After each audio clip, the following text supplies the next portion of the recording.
ОШМУ окутуучу тиркемесин иштетүү жолу. Окутуучулар ОШМУнун порталы менен иштөө үчүн шилтеме аркылуу кирип, АВНдеги логин жана сыр сөздү жазып кирүүсү керек.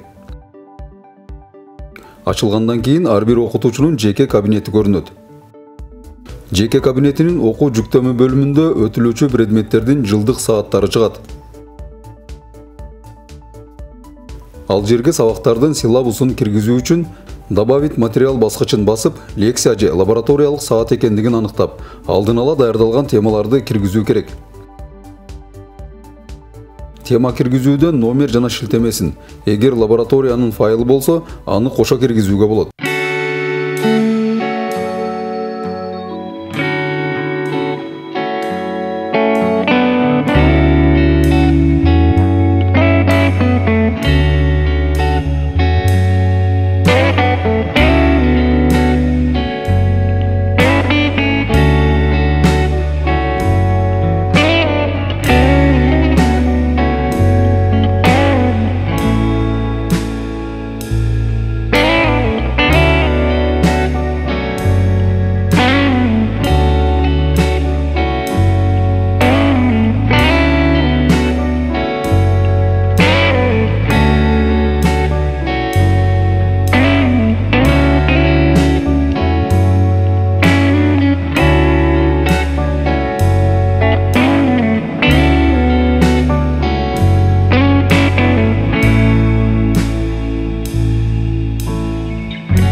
Белгилеп кирген болсо, автоматтык түрдө ал студент белгиленип чыгат.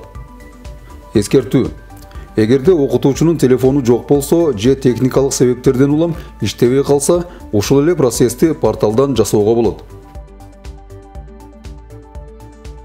Ал жактан сабак түзүү, создать урок бөлүгүн жана теманы тандап, студенттердин катышуусун белгилеп, андан соң программаны жаап чыгуу керек.